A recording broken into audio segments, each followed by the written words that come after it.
This Ghana Armed Forces resumes recruitment for fresh recruits with enhanced security measures across its 8 centers in the capital. We're live there for details.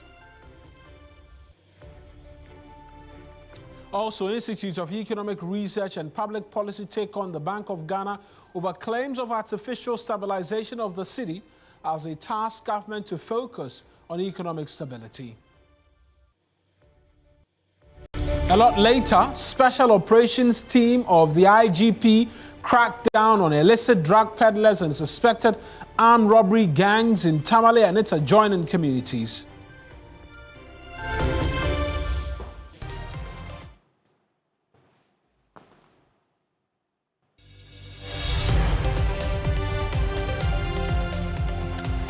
Hello there.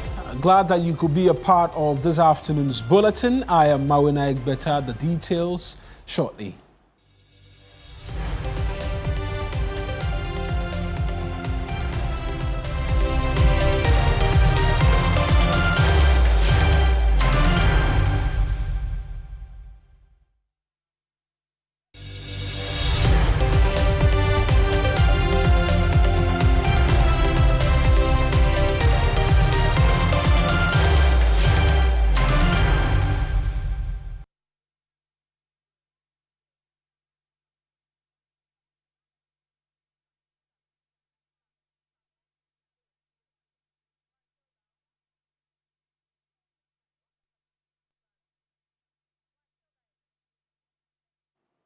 And in our very first story, the 2025-2026 military recruitment exercise in the Greater Accra region has resumed across 5 main centers. The Ghana Armed Forces suspended the exercise following last week's unfortunate incident at the LWAC Stadium, which claimed 6 lives and left several others injured.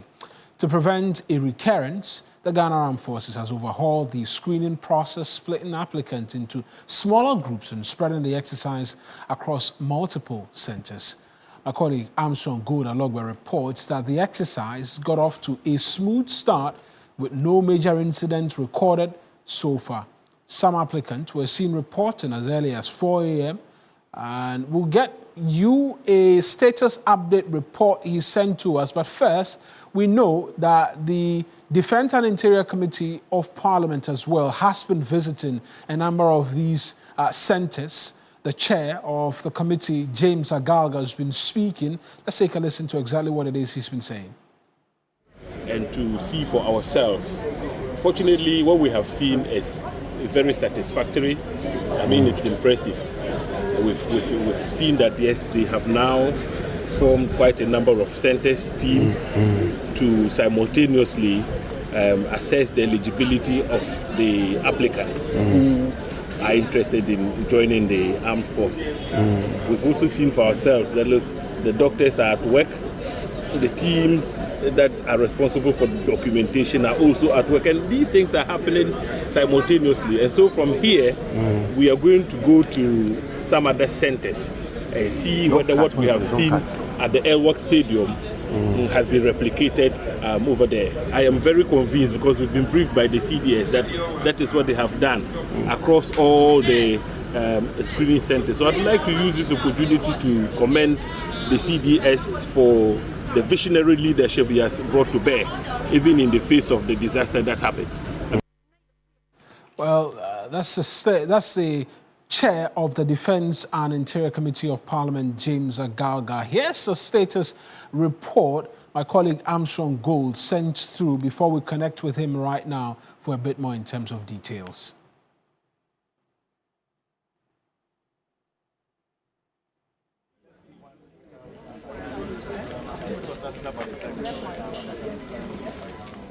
In your short, you see what the process has been like as it started again today. Let's take you right now to one of such centers at the LWAC Stadium, where my colleague Armstrong is stationed. Armstrong, talk to us about what's happening. Yeah, at the Nicholson Park, and I know there's one also happening at Tradock, one happening at the Air Force, and then also another one at the Eastern Naval Command. Currently, here at the Nicholson Park, you see the arrangement here. So much improvement has taken place so far. You see how everything has been well demarcated to ensure that there is no congestion of the applicants. And the same thing you see at the Airwork Sports Stadium and also other centers that we've visited so far. And so far, we've also seen the Chief of the Defense Staff also touring some of the centers, and he came in company with the Parliamentary Select Committee on Defense and Interior, who also says that, well, they are so far impressed about what has happened so far. So you see how these applicants are being moved to go to their changing room. This is a female changing room, and also at the far end is that of the male changing room. So if they get to this point, they are asked to take off their shoes and walk barefoot, and in there they go entire naked, we are told. Of course, the cameras cannot capture that. And then we have the waiting area where we have all these ones. We are told about 1,006 of them are going to be screened today, and they've been divided into two groups, A and B. So at the end of the day, it is the hope of the officers here that about 1,600 of them will be screened, and the exercise will continue tomorrow, where about 1,600 of them will also be screened. And this across board, all the other 7 centers that this happened. But one issue happened here. We are told a young man came with a forged document, allegedly. They are still screening and also investigating how he managed to get that document. I have with me one Lieutenant Colonel here to give me that explanation on what exactly transpired. So in your earlier conversation, you said there's one man that you identify that came with a forged document. Explain. Yeah, thank you, Armstrong. So the purpose of the fiscal documentation is to check the authenticity of the applicant's document. So when in the process of doing that, we found out that one of the applicants had a forged summary sheet. The summary sheet is what you get after you have applied on our portal. So it was realized that there are some unscrupulous people who just dupe these unsuspecting applicants who want to serve the nation, and they create their own interfaces and issue out their own vouchers and give them SMS short messages that they are supposed to come for screening today. So in the process of checking their documents, we found out that one person had a forged summary sheet. So when we find somebody in this with the summary sheet or false documents, we just, through our military police, hand them to the civil police for further investigations. So this person so far is only one person. I'm also told in other places they've also identified the same thing. So beyond handing the person over to the military police, what happens to the person afterwards?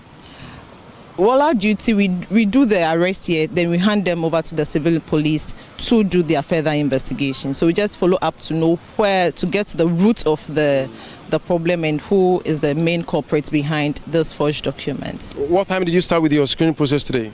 Today we started at about 06:30 hours, and I think up till now we've done over 400 already. Out of 1,006 you are expected to screen today? Yes, for both centers. You see, here is the Nicholson Stadium. We have 2 centers, Center 1 and Center 2, and each center has its own team.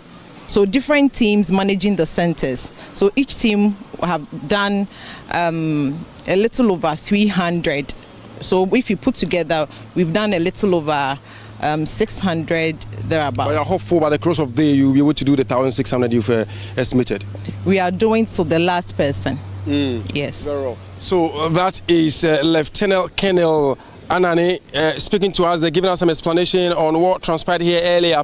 Hopefully, maybe in the course of the day, they'll know what to do with this young man who allegedly has come with a forged document. But the screening still continues here at the Nicholson Park and also other centers where they are hoping that in the next 3 days they would be able to finish with this. We are told that the Army Chief Commander is also going around to screen to check other screening centers. I beg your pardon, the chief of the army staff is going around other centers to check the screening sites, and also that of the chief of the naval staff is also going around, just as the chief of the air staff are all moving around. But earlier, like I did indicated, was the chief of the defense staff in collaboration with that of the Defense and Interior Select Committee from Parliament also coming to this place to assess the situation, and so far they believe the new arrangements is the way to go. And the Chief of the Defense Staff did said that in future what we saw last week will not repeat itself because lessons have been learned, and there's no way they will sit and watch this happen again. Another update they gave was on the injured persons at the 37 military hospital. They say that so far many of them have been discharged, and those who are still on admission are doing pretty well, and hopefully towards the end of the week they will also be discharged, and then we'll get back to a normal life. Joseph Armstrong, Gold with TV3. Over to you in the studios.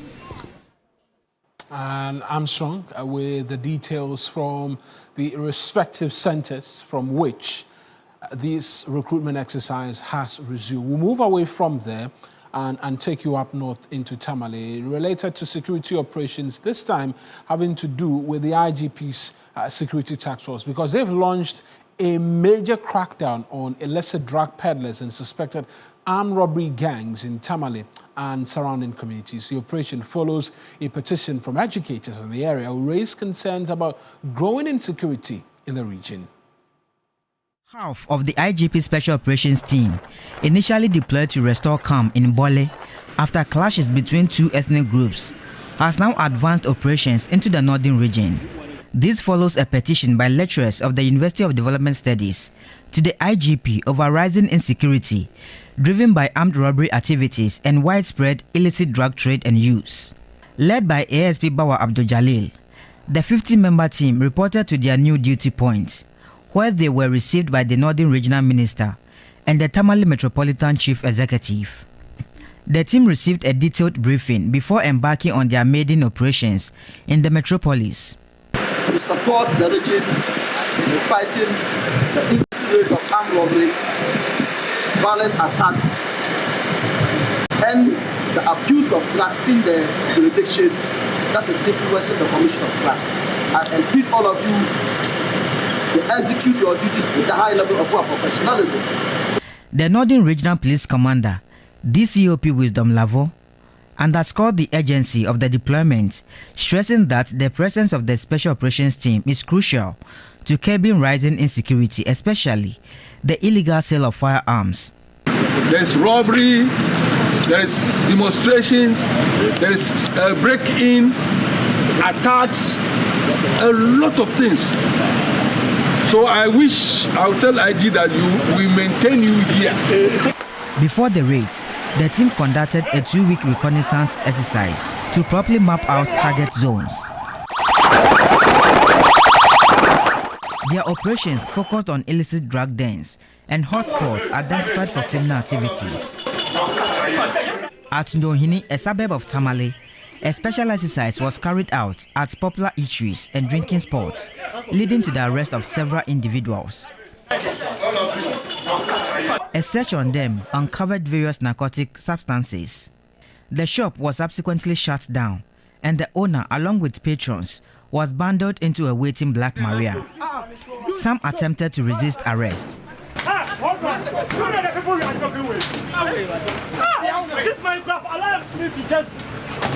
Women engaged in the sale and use of narcotics were also arrested at different locations. All 16 suspects, their unregistered motorbikes and confiscated narcotics were transported to the Northern Regional Police Command. The Tamale-Yendi stretch, notorious for frequent armed robbery incidents, was also heavily manned by the operations team.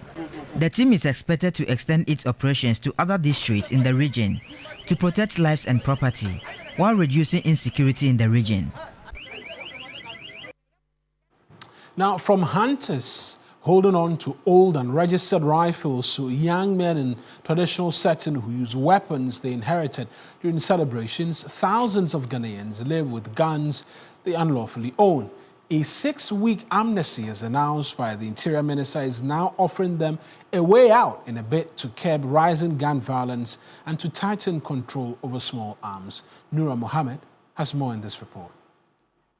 Surrender your unregistered or illegally held firearms and face no consequences, says the government of Ghana through the Interior Ministry's announcement of a gun amnesty, which will run from the 1st of December 2025 to the 15th of January 2026. This, they intimate, is to significantly lower the number of illegal guns in Ghana, as well as the celebratory gunfires, which has claimed the lives of many and thus serving as a threat to public safety and national security.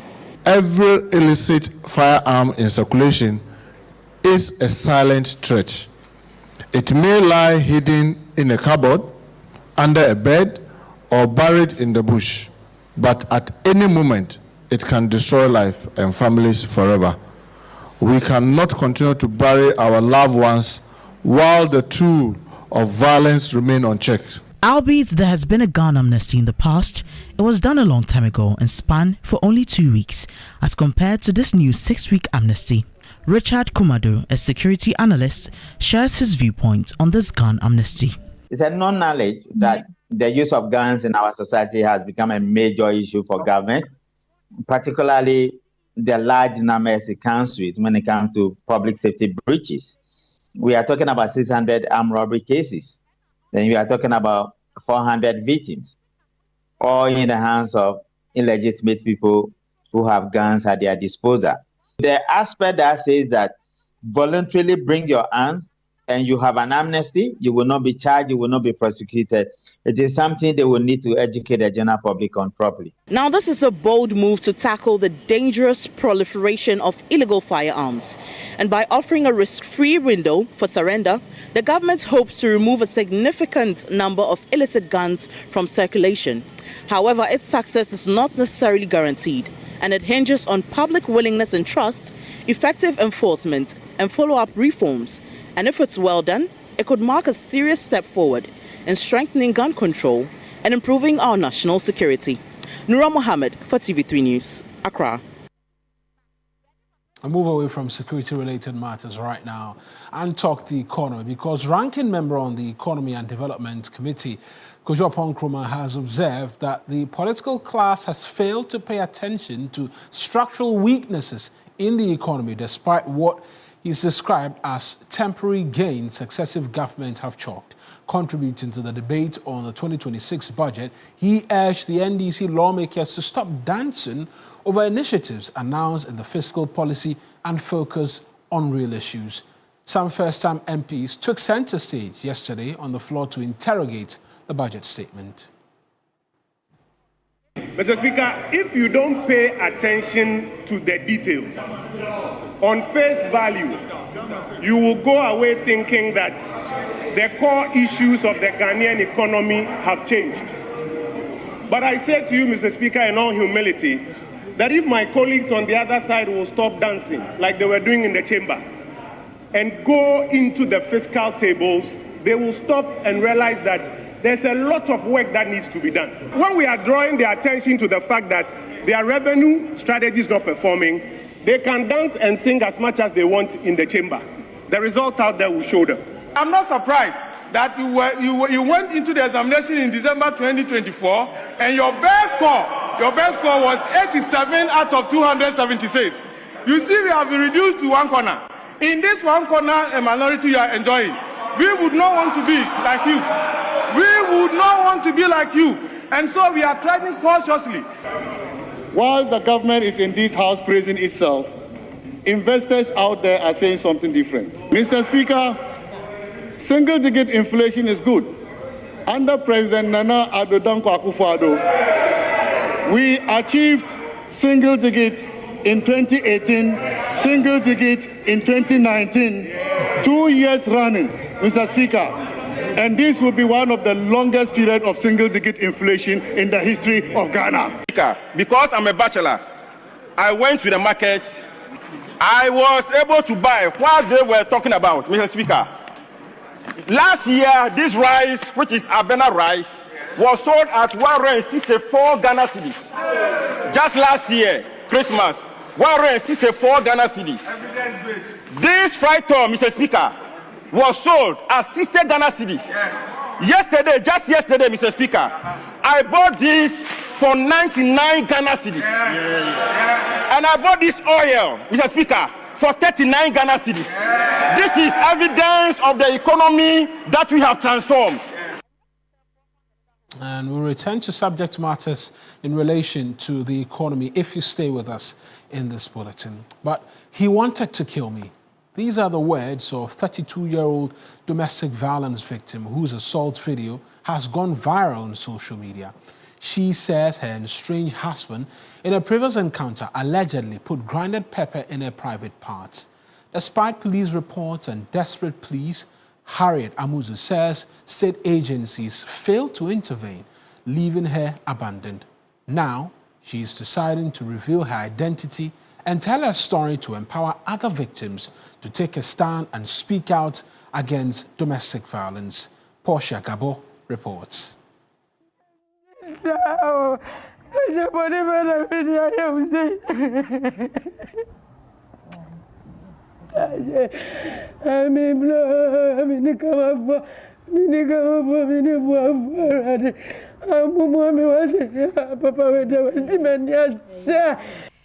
It was a viral video that got Ghana talking.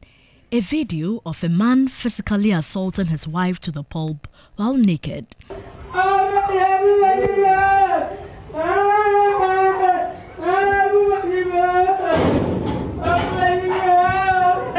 A 32-year-old woman, a wife, sister, auntie, and mother of two was the victim. At her hideout, she showed me scars and bruises of domestic violence etched deeply on her skin. Visibly shaken, Harriet, a 32-year-old mother of two, is distraught and not okay. She and her husband have been estranged for 5 months. She tells me she had to leave her marital home because she was fed up with the physical assault meted on her. Unfortunately, she could not go with her 2 kids after her husband refused to let her go along with them. I was at a funeral on Saturday in my hometown when he called to say that my younger son was ill and that I must return to cater for him. I only came home to find the kids playing and asked why he lied to me. At night, he wanted to have sex with me. I refused because we've been estranged for 5 months. He told me that he had set a trap for me. He wanted to kill me.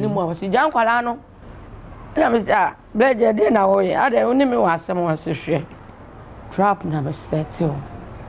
Na me se trap settle. Bi se me jimi. So we kura na se na we jan kwala no. E na me frɛ wa na enese. Enese no me se jimi e se sai. Na se me ni wuni ho. Obu mi am dwan be share kura se wa pa me twa me se me mba. Nti trap se sai me ba be ku. Sa tam no wa frɛ ne ba. E Daniel. So mfa nkwala ne nko na me mfa nkwala ne nko. His son came for the kids, after which he locked the door. Si Daniel na di nkwala ni paper no lock e wo Chinese door. Say lock no lock e. Saturday na shame no say on to mama. Tararara. Ni ke shame o say no to mama. Tarara. Aheni ashame no to no atiti ni na afi megina wo naked. Oh. He tore off my clothes, underwear, and beads until I was naked. Then he subjected me to severe beating. No go fire. With the bob me na me him. Hey, blessing to trap now say me so bad be come see me ku enko ba bia we bushua for hwan. Mu hu fi. And I me see me still. So when you to me no me at was. So the book to do. The book to do no dey abom me. O stamp me na me mensa. To be hwa won me ne o de bobo me na we no kwan nti ekwan we ye no so okohwehwe ade foforo aba e wo kitchen ho na okofa asekan o so me nsa se so be twa me nsa na fi so be di me dem ti me so me broni Memena. Me pekona na kuma betoni yem no jam keke na mako mi ye bi. E bi suye papa we don't just that. It open na. La ba ko ye fe no keteku. Eno bobo no ma no sibre di mpacho bie mi. No bie gate na brand be jese kan. No kache brand so wompie. Osa to aso no ko fa ne ba ne fe na Abigail. Ko fa ne sleeper. The bobo me minka ze munchantro no TV anim me minka sakeke me ne oba min kuba ma me na awani masida no de bobo me fi no wiki me joint beje bajo be kumi me stop me os meku onya hushi ya me si meku. She tells me this is not the first time that her estranged husband has abused her. Despite several pleas and reports to the Ghana Police Service, Harriet says nothing was done about it, despite carrying evidence. I want to cook kitchen or cook farm. No, sister, what could do? You know, who could do? No, me never die soon to walk about. I could do, dear, me better twice somehow. That day, say, I see me who I got that and I second me who jammy man. Obama,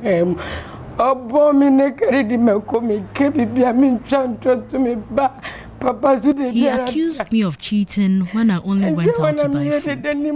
He put pepper in my private parts. Despite several pleas and reports to the Ghana Police Service, Harriet says nothing was done about it, despite carrying evidence. Police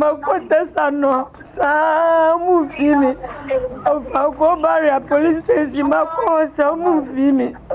four times for a Tessano. Of Uncle to me kind. So at some days in our coin, say by police for 9 days and carry. She does not trust state agencies to come to her aid, so I staged an intervention and placed a call to the gender minister.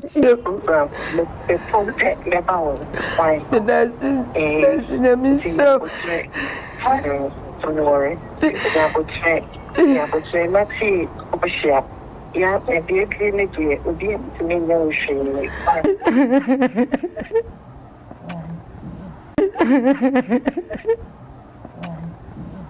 mean, everyone who sees our sister will have tears in their eyes. I mean, you tear up.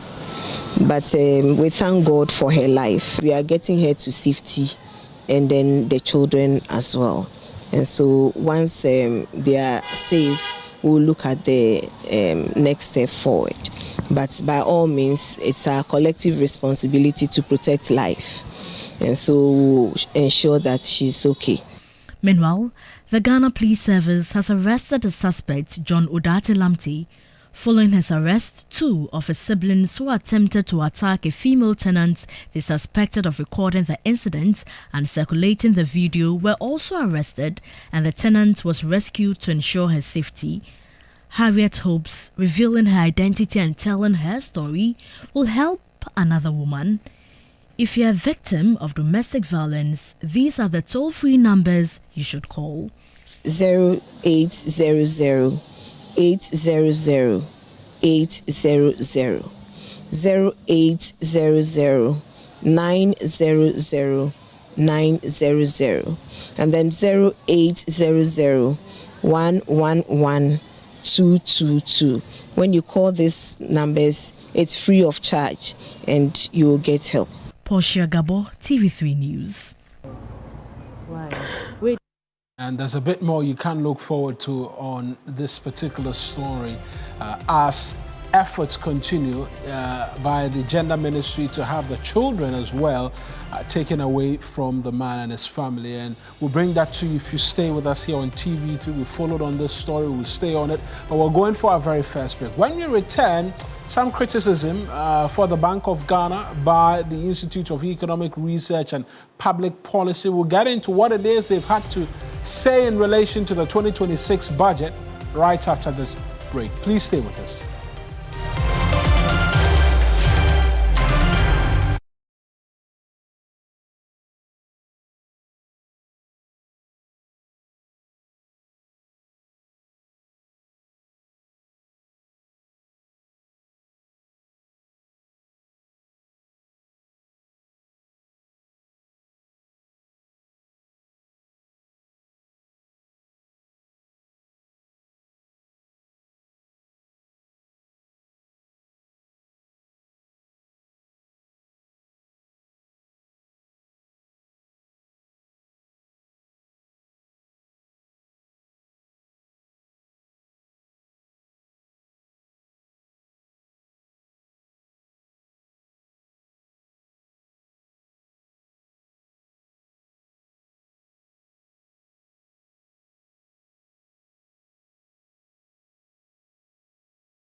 Thank you very much for staying with us here on News Central. Let's talk economy and budget, because that's what I mentioned we're going to get into this afternoon, where the Institute of Economic Research and Public Policy has challenged government to use the 2026 budget to create and ensure economic stability. The Institute, whilst applauding government for some measures to ensure local production, lashed out at the Bank of Ghana for what it described as artificial stability of the city. A member of the group, an economist and lecturer, Dr. George Domfe, at that engagement said the Bank of Ghana's intervention to support the currency's gain will eventually stifle business growth. For continuing with the policy.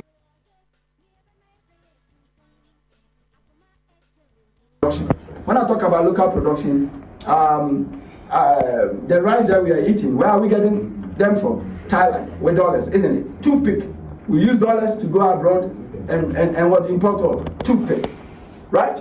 What I'm wearing now, almost everything on me now is what? Imported. All the things around us, imported. That is why there's always excessive pressure on the local currency. Once we begin to do things well and we produce enough to eat, we are able to produce enough to eat and more rice, more poultry, and on this note, let me commend the president for Nkokwa Kitinkete. It is positive.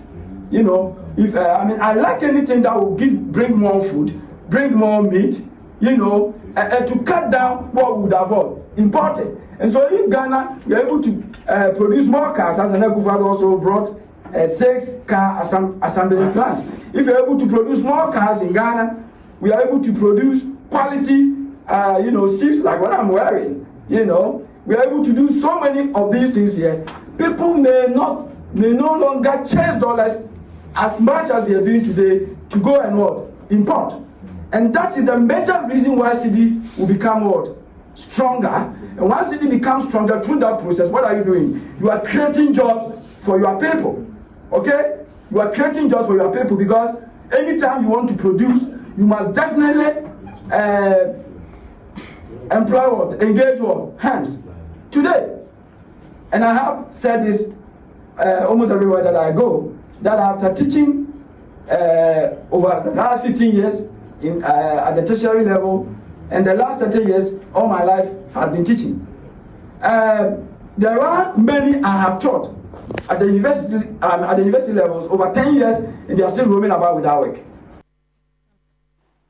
Now, the Minister for Works and Housing and Water Resources, Kenneth Gilbert Ajay, is calling for the timely execution of Phase 2 of the Blekusu Sea Defence Project intended to protect coastal communities in the Ketu South municipality of the Volta region. The minister, who toured the project on Wednesday, expressed satisfaction with the progress of work 4 months after President John Dramani Mahama cut short for the commencement of work. Let's touch base with my colleague Faisal Abdul Idris, who was a part of the minister's tour and joins us right now with a bit more in terms of the details. Faisal, you've repeatedly reported on the destructions caused by the sea to the communities living along the coast.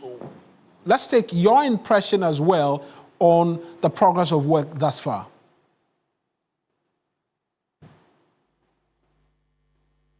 Faisal, if you could kindly unmute for us so we can hear you and the submission that it is that you're making. Faisal Abdul Idris is my colleague. Let's try one more time and give us what your impressions are as well. Well, it comes off as though there's a bit of a challenge in being able to hear Faisal. We'll try and rectify that, but the minister spoke to him and some other journalists. Let's take a listen to exactly what the minister said. I must say that I am impressed about what is going on here, because I've been receiving payment certificates in the office. I've been asking myself, is the work really going on like the way these payment certificates keep coming?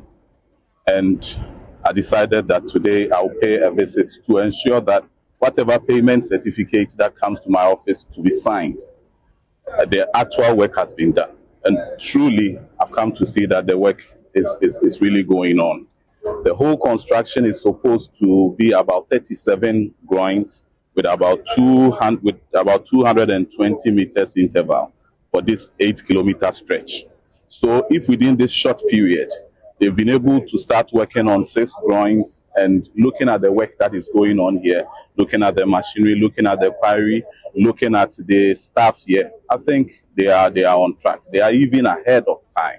So I'm quite impressed with what is going on here. But still, we will encourage them. Not that I'm here encouraging them and then now they will know minister came here, so everything is fine. No. And the ministry is also ready to give you all the necessary support that you need, only if you are doing the right things. We appreciate the work they are doing.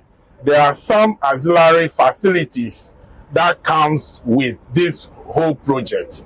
They can start those ones at the same time so that the community will benefit from those auxiliary facilities like the cold store, the market, and so on and so forth. You know, they need not to wait. I know they have the capacity to deliver on those other projects.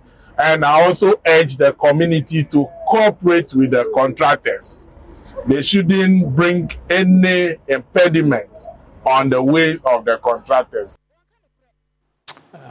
We rectify the connection with Faisal. We're going to him this time via the phone lines. Faisal, try and respond to me on that question as to whether or not, in your own assessment, the work has progressed as expected. Yes, Egbeta. President John Dramani Mahama on the 6th of March this year made his first visit to Salakope Amutinu Agaveji when he returned to the office as President of the Republic. Then again, he followed up in July, when he actually undertook that ceremony that actually was to commence, to break ground for the commencement of work on the phase 2 of the Blekusu City First project. Yesterday, 4 months after I was there, and what I've seen so far indicates that work is moving on smoothly, and I am impressed. I want to point out that, in fact, if you look at life in these communities now, it appears that there is some sense of hope coming back to residents. The mere fact that they go to bed now with assurance that government is committed to executing this project is another reason why there is some form of hope coming back and life coming back to the people. What is important to note is that this project, we were told that would see some 8-kilometer stretch of sea protection.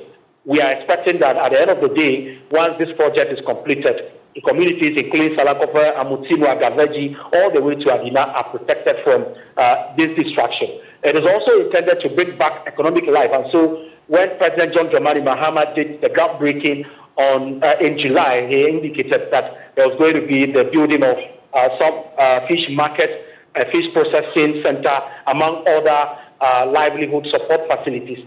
We expect that once the project is completed, and by the statement from the minister yesterday, they think and are hopeful that this project is completed within time. Once that is done, I am hopeful that life will be back to normalcy for these people, and I'm highly impressed with what I've seen so far. And in terms of what we've seen over the course of this year, we know there's been some level of distraction, but what's the status report as to the persons living there and living with the sea and the challenges they've had? A few more of the housing units that were to be built started under the previous administration. A few more have been completed. The displays have been moved there. So a good number of them are still sleeping under tents. I see the tents just by the roadside. Some are still cohabiting with families and friends in other communities, including Bengu, among others. But let me point out also that between the period that work commenced today, we haven't seen any further distraction except for the collapse of the Amutinu Business School. Part of it collapsed some 2 months back when another tidal wave incident happened.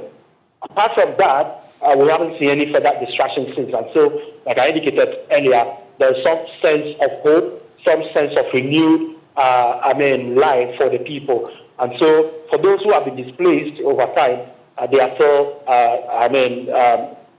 putting up in these structures, including the few completed structures under the housing project.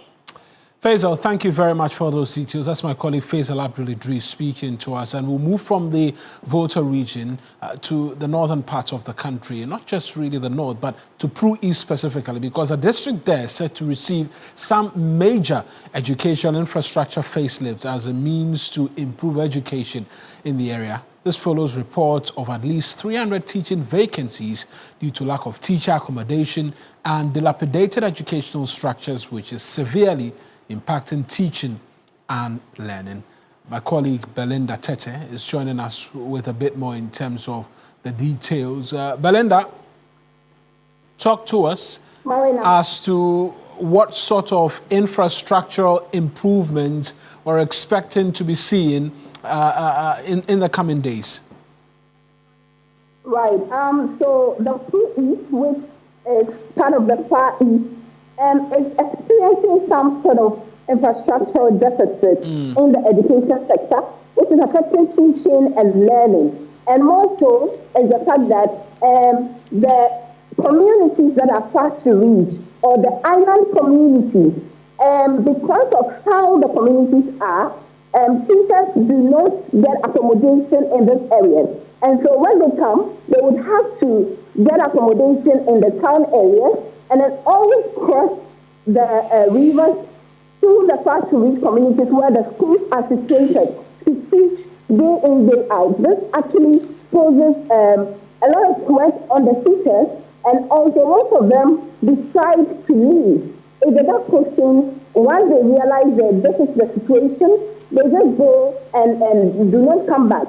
This is actually affecting teaching and learning because one teacher is told to take on about 2 or 3 classrooms at a time. And you can just imagine the stress that comes with it. So then, teaching is not really effective in this area. And so to curb this situation, the MP has taken upon himself to build some 6-unit classrooms in some parts of this community. We are looking at Bantama, Abokoto, and Tulitaime. These are some of the areas that are going to be receiving this building and this school facility. And also, is also going to be using with the community and the assembly to also build accommodation for teachers, those who get posted into the community, so that once they come, they can get somewhere to stay closer to the school facilities to be able to teach their students. Right, Belinda, the Member of Parliament has been speaking to you. Let's take a listen to him. In fact, we have a lot of educational infrastructure gaps. That is, most students from class 1 to class 6, even lower primary, upper primary, are put together in a structure. It tells you the level at which some of these things are happening. We are committed to bringing up some of mostly overbank communities that we are going to help put up structures, build it to a certain level, collaborate with the community and give teacher accommodations as well. All these things I am going to say to it in collaboration with the assembly, we are going to get it done. In fact, education is the topmost priority that I have in addition to healthcare.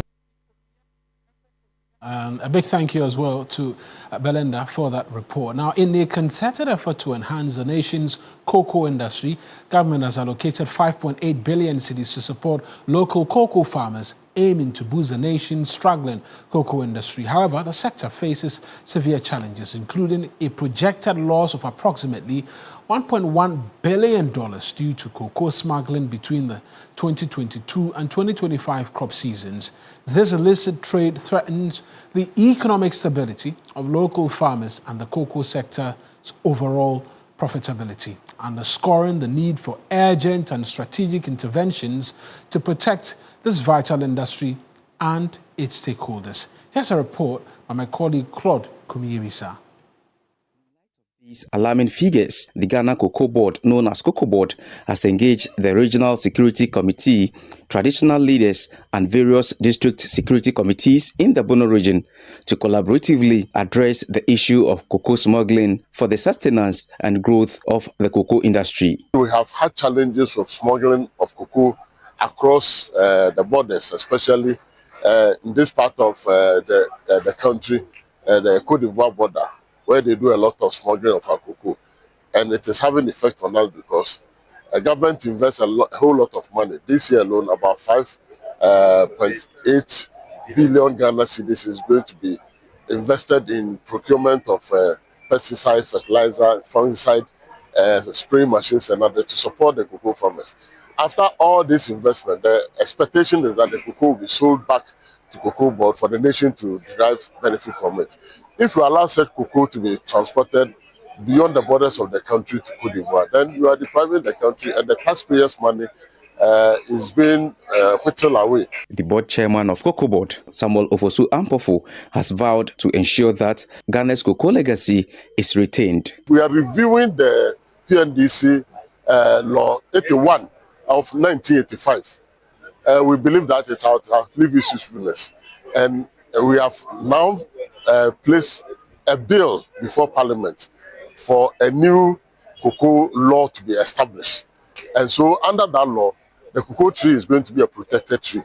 And that if you want to cut the cocoa tree, you need permission before you do it.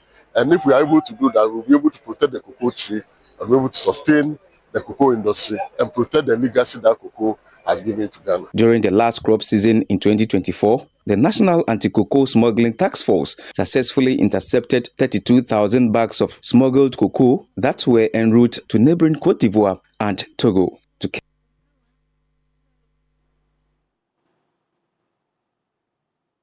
Still live here on News Central. Just a short break. When we return, a few more stories and then we take the show home. Stay with us.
Thank you very much for staying with us. Let's bring you one final story, shall we? Ghana is once again confronting a familiar question. Are we getting value we deserve from the natural resources that anchor our economy? At a policy dialogue, former Lands and Natural Resources Minister Inusa Fusheni called for reforms in the automatic renewal of mining licenses in the country. Center brought together policymakers, researchers and civil society to examine a question Ghana has struggled with for decades: whether the country gets its fair share from its natural resources. Debate about foreign influence in Ghana's natural resource sector remains persistent, even as mining continues to contribute significantly to national revenue. Analysts argue that gaps in monitoring, licensing and contract negotiations reduce the value Ghana retains. Calls for reforms and greater transparency have increased. Government is considering a policy that will remove the automatic renewal process of mining leases and ensure that there must be compelling reasons why a mining lease that is expired could be renewed or extended. Now, and one of the reasons could be whether the mine's production and the benefits that has come to the country from the production has been equitable. The issue about the fight against illegal mining also came up. The first step in any activity to restore sanity in an environment or community is to use law and order. So those illegal miners are engaged in an illegal activity. And so the laws of Ghana ought to be enforced. And to enforce them, you need the security agencies to do it. I always ask a question: why will people elect to do illegal mining when there is an opportunity to do it legally? Member of Parliament for Isutifi South, Collins Dauda, highlighted what he believes are the major areas where the national interest is compromised. So if we take the mining sector, for example, we have the Minerals and Mining Act of 2006, Act 703. That is the prevailing law. But this law was passed in 2006. So it means that we have worked with it for some time. And before that law was another law. There was a law before the 2006 one. But because circumstances changed, there was need for the country to have a new law to address circumstances at the time. Today, it is clear that there's need for us to change our laws again, and that is what government is doing. Ghana's natural resource sector has long been criticized for the imbalance between state benefit and foreign profit. While mining contributes significantly to revenue, analysts say the country loses millions through tax exemptions, poorly monitored operations and contracts that lock Ghana into less favorable terms. And that's our package for you this afternoon. We came to you from our studios here on the John Hammond Street. We're back again tomorrow with another edition of News Central. I am Mawuena Egbeta. Many thanks for watching.